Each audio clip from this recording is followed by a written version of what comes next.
Bonjour à tous et bienvenue dans cette nouvelle vidéo. Je vais faire une loterie cadeau pour les 100 abonnés. Donc j'offrirai une fondation au choix aux gagnants parmi toutes celles que j'ai. Du coup j'ai la Crématogastor scutellaris. Il m'en reste 6 disponibles actuellement. Il y a entre 30 et 40 ouvrières. J'ai de la Camponotus lateralis. Ça j'en ai vraiment un paquet. Il y a actuellement 5 ouvrières. Donc j'ai mis de l'aluminium pour éviter le stress et la lumière, parce qu'elles sont un petit peu plus sensibles quand même que les Crématogastor. Il y aura de la Tetramorium caespitum, j'en ai 5 Tetramorium caespitum. Elles sont nées aujourd'hui. Je vais essayer de vous faire une image nette. Voilà, Tetramorium caespitum qui sont nées aujourd'hui. J'ai de la Lasus emarginatus, j'ai de la Lasus niger, donc je ne vais pas vous les montrer, c'est des reines que j'ai ramassées cette semaine. Voilà, bon la Tetramorium semi-lavée, elle est plus disponible. Il y aura peut-être de la Myrmica, je vais voir, j'ai trouvé une petite Myrmica actuellement, peut-être que je vais en trouver d'autres, donc il y aura peut-être de la Myrmica. Et concernant les fourmis, mes fourmis à moi, on va dire, il y a la Fédole, elles sont nées ce matin. Les petites fédoles, elles sont vraiment toutes petites, hein. On voit pas grand chose d'ailleurs. Donc voilà, il y a la fédole qui sont nées. Donc ça c'est les Plagiolepsis que j'ai nourri hier. Regardez la physiogastrie de malade chez les deux reines, c'est énorme. Bon ça c'est de la Myrmica rubra polygyne. Donc ça je vais en garder une dans le lot. Hop, allez, on vous remonte un petit coup les Fanshankoi pour le plaisir. Hop. Du coup, les Fanshankoi, donc là pour l'instant, vous voyez, j'ai branché 2 lampes chauffantes, donc j'essaye d'en chauffer un maximum. Parce que j'ai encore pas eu le temps de m'occuper de leurs meubles. Du coup, voilà, allez, une petite vidéo des Fanshankoi. Donc ça se développe bien, j'ai pas mal de petits cocons là qui vont naître. Là, l'Iniperdus, écoutez, ça va, à part qu'elle ne me jette pas les poubelles. Du coup, ça pourrit, ça moisit, et il m'est impossible de les déménager. Elles veulent pas, je sais pas pourquoi. Ça, c'est un peu bizarre. Bon, les Americanus, hein, on va pas les déranger. Qu'est-ce qu'il y avait d'autre? Tant que je vous avais pas montré les Lasus flavus polygyne de 5. Alors, il y a un développement, c'est exponentiel. Donc, prochainement, il va y avoir des nouvelles installations qui vont arriver pour cette espèce. Donc je vous laisserai le plaisir de voir ça. Donc là je vais passer la commande je pense à cette semaine, donc ça arrivera la semaine prochaine. Après le temps que j'installe le tout et que je déménage tout le monde, il va falloir compter à peu près 2 semaines je pense. Donc voilà, là il y a les nouvelles installations qui sont prévues pour les Lasus flavus. Alors là on a la Outchops, donc la Outchops va s'en aller, je ne vais pas la garder. Parce que vous vous en doutez, j'ai quand même énormément d'espèces à m'occuper et au bout d'un moment il faut faire des choix. Donc voilà les Outchops, donc elles ne resteront pas avec nous, mais elles seront très très bien traitées. Les Herculanus, j'ai eu un beau couvain, alors elles sont pas chauffées, alors elles sont pas très contentes, mais ça se développe quand même bien. C'est vraiment une magnifique espèce les Herculanus, hein. Moi j'aime beaucoup. Hein. Voilà Herculanus, bon la Consobrinus, hein. Vous les connaissez depuis le temps maintenant. Donc là, ça y est, le départ en diapose approche. Je leur ai baissé la température au fur et à mesure. Je vais encore baisser pour que fin juillet, elles soient en diapose. Et elles sortiront fin septembre. Voilà, les Consobrinus. Trop mignonnes. Voilà, les Turkestanus. Bon, vous les connaissez, hein. Hop. Tac. Voilà, les Turkestanus, on les voit d'un autre angle. C'est vraiment une espèce magnifique. Là, il doit y avoir à peu près 70 à 80 ouvrières. Donc, c'est une colonie qui est de l'année dernière. J'avais acheté la reine en mai. Ouais, mai, c'est ça, je me souviens bien. Donc, il y a à peu près 70 à 80 ouvrières. C'est vraiment une espèce que j'aime beaucoup, mais ça se développe vraiment très lentement. Il faut dire que les Turkestanus, c'est pas un développement énorme. Donc là, on a les Cruentatus. Hop. Donc j'ai eu pas mal de développement. Ouais, il y a pas mal de cocons. Donc c'est des fourmis qui stressent énormément. Donc les Cruentatus, j'en ai eu énormément dans le passé. J'ai eu énormément de Cruentatus. Ça c'est vraiment une espèce que j'adore. Et Et puis à chaque fois, je les gardais pas parce que j'avais des amis qui en voulaient, etc. Et du coup, à chaque fois, elles partaient. Donc en gros, je repars toujours de zéro. Mais voilà, j'ai eu énormément de Cruentatus dans le passé. Donc c'est vrai que je connais quand même pas mal cette espèce qui est assez sensible la première année. En tout cas, la première diapause, c'est une espèce qui est vraiment très très sensible. Il faut énormément s'en occuper pour la première diapause. Et sinon, après, une fois que la première diapause est passée et que l'espèce est stabilisée, on va dire, après, il n'y a plus vraiment de soucis, quoi. C'est vraiment le début, on va dire le début qui est un petit peu casse-pied. Parce qu'elles sont vraiment, vraiment sensibles. Ah, je les ai un petit peu embêtés, les Thoracicus. Donc les Thoracicus, c'est vraiment des grosses fourmis. C'est au même niveau que la Consobrinus, hein, niveau taille, c'est énorme. C'est des fourmis qui se développent quand même assez rapidement. Parce que j'avais eu cette fondation avec une ouvrière. C'était quand que je l'avais eu là, en début d'année, je l'avais eu. Et donc, ça se développe vraiment très très bien. Et puis surtout, c'est des fourmis qui sont très très grosses et des très très bonnes chasseuses. Après, voilà, au niveau de l'humidité, je mets toujours un petit peu d'humidité pour les fourmis xérophiles. J'en mets toujours un petit peu, puis après, elles choisissent. Hein. Mais elles aiment bien, parce que vous voyez, l'humidité, ça ne les dérange pas. Alors que si vous prenez les Floridanus, l'humidité, elles n'aiment vraiment pas ça. Hein. Dès que je commence à mettre de l'humidité au Floridanus, il y a un gros décalage de toutes les ouvrières plus loin. C'est assez rigolo. Mais les Thoracicus, voilà, l'humidité, ça ne les dérange pas et elles aiment bien en avoir un petit peu. Au niveau de la Sanctus, elle commence à devenir bien belle. Alors le tube, il est un peu trouble, alors on voit pas grand-chose. Mais au niveau taille, par rapport à de la Thoracicus, c'est vraiment minuscule, hein, une Sanctus. Hein. Sanctus, elle paraît vraiment ridicule quand vous la mettez à côté d'une Thoracicus. Hein. Ah, la Thoracicus, elle fait le double. Hein. Niveau taille, une ouvrière, c'est le double. Hein. Sans exagérer. Hein.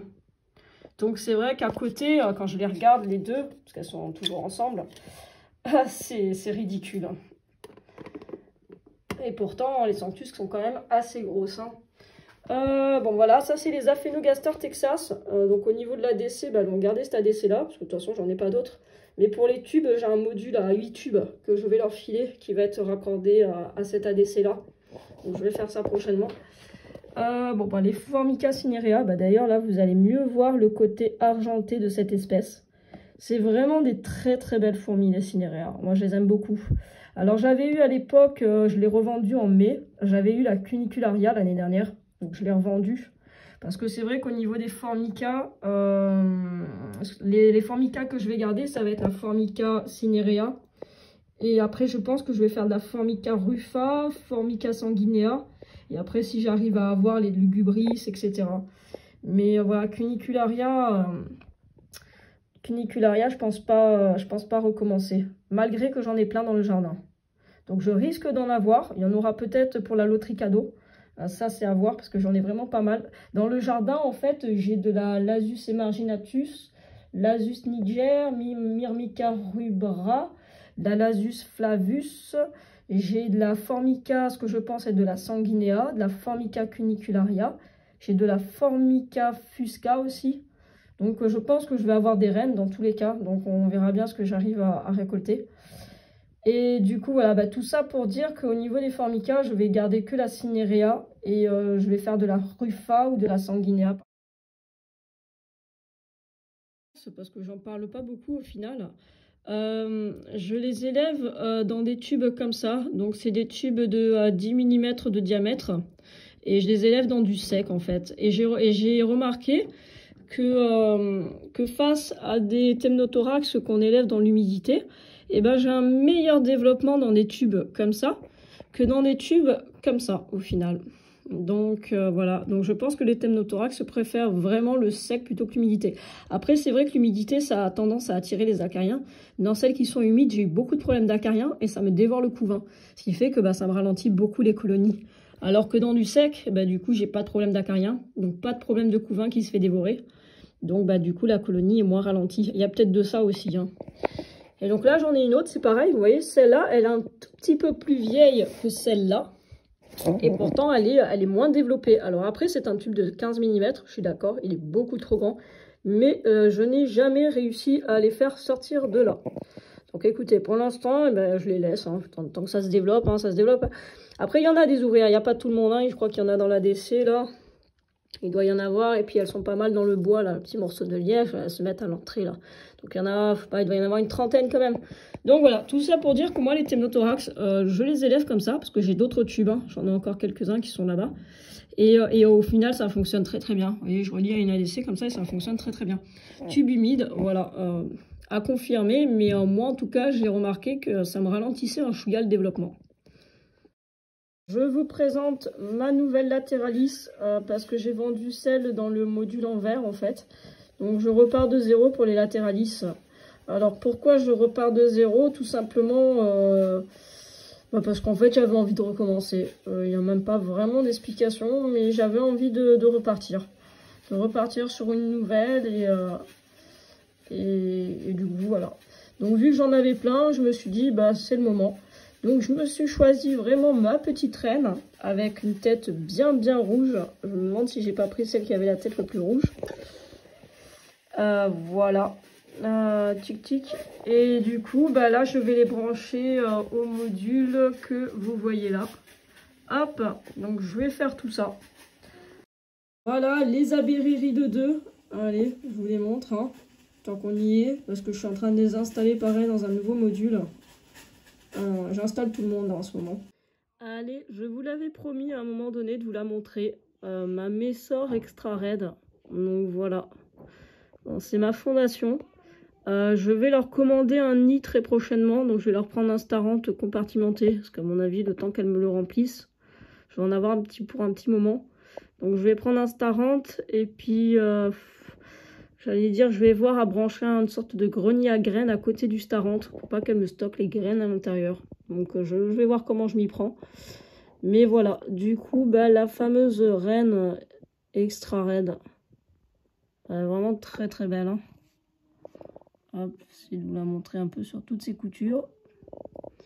Voilà. Hop là, voilà, là on la voit bien. Superbe. Donc voilà, Messor Barbarus Extra Red. La petite anecdote en fait, je l'ai trouvée en octobre de l'année dernière. Donc voilà, octobre 2019. Et elle était à 5 cm, même pas, de se prendre une semelle de piéton sur elle. Il y avait un gros essaimage en fait, donc j'ai ramassé plusieurs reines. Et elle brillait plus que la normale au soleil, ce qui m'avait vraiment beaucoup intriguée. Et ce piéton est arrivé, elle a vraiment échappé à la semelle. Et pour qu'elle échappe à la semelle, bah, j'ai percuté, on va dire, la personne. Je me suis après bien excusée de l'avoir un petit peu poussée. Mais ça aura permis de sauver la vie à cette magnifique reine. À ce moment-là, elle était en train d'arracher ses ailes, donc elle avait arraché la première aile. Elle n'a jamais arraché la deuxième à cause du stress qu'elle a subi, parce que du coup, je l'ai vite ramassée ensuite, après m'être excusée auprès de cette personne, je l'ai vite ramassée. Et donc, elle a arraché ses ailes il n'y a vraiment pas longtemps, quand il y avait une vingtaine d'ouvrières à peu près. Et là, il doit y en avoir 30 ou 40, donc c'est vraiment il n'y a pas longtemps qu'elle a retiré sa dernière aile. Voilà pour l'anecdote et de comment j'ai récupéré cette magnifique reine. Du coup, voilà une colonie de Messor Barbarus. La reine a été récoltée en octobre 2018.